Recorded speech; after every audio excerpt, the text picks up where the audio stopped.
Veronika, hi, thanks you for joining us. And so my first question will be about this investigation that Czech journalists are doing about this hidden scheme to finance pro-Kremlin candidate Zeman. So can you explain us a bit more? What are the key points of this investigation? How much money did Zeman receive? And what are the Kremlin links? Right. Hi. Nice to talk to you. So I think the main points have been visible already during the previous term of President Zeman.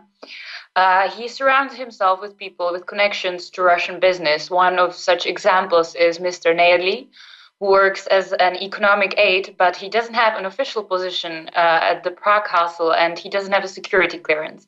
However, he used to work in Russia. He used to work for the energy company Lukoil. And a few months ago, when he was fined for selling oil from strategic reserves, Lukoil paid for his fine in order for him to stay near the president, and he has a huge informal influence on him.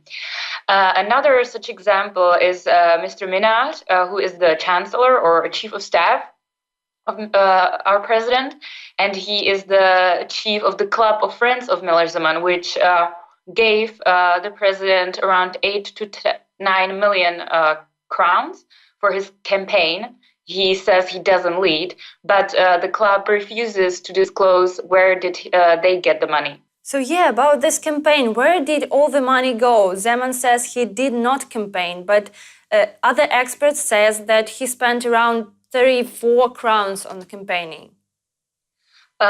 Yes, he says he doesn't lead a campaign. He didn't go to TV debates with other candidates. He refused to appear in any media where they asked him tougher questions.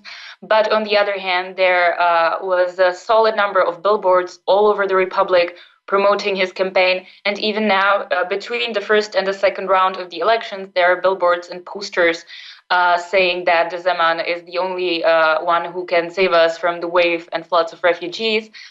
And there have been also smearing campaigns on the other candidates, but we, of course, are not sure whether Zeman is in any way connected to them.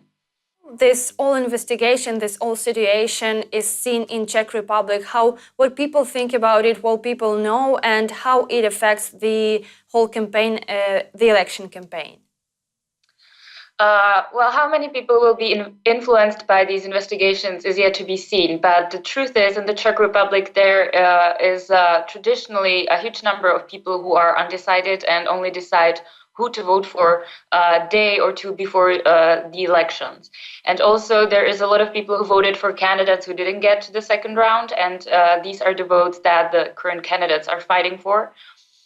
So we are hoping that we are going to find out where Mr. Zeman got his money.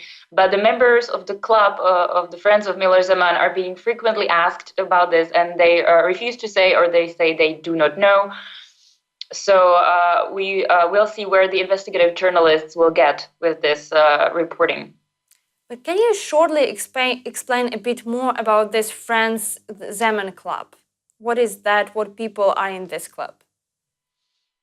These people are often members of the party which Zeman was a leader of before he became president. But the members, there's a lot of members who are not connected to the political party as well.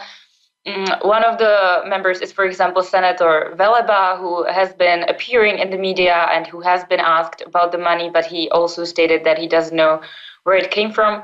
But these people generally support Mr. Zeman in any of his political activities. They have a social media account where they promote materials in his support, etc. And finally, what can you say about the wider sense of this whole investigation? What influence it will have in wider context, and what is Russia's interest in that? Well, Russian interest is pretty clear because Mr. Zeman is one of the strongest allies they have in Central Europe, at least, in a very high position. And the people he surrounds himself with are lobbying for Russian business to be active in the Czech Republic. So they definitely want to keep Mr. Zeman in his position. Concerning the influence it will have on the society, there are people who are probably going to vote for him no matter what, because there are people who do not mind his inclinations towards the East. But I believe it might have an influence on the people who, as I mentioned, are still undecided and are going to choose their candidate, maybe even Friday before or during the day of the elections.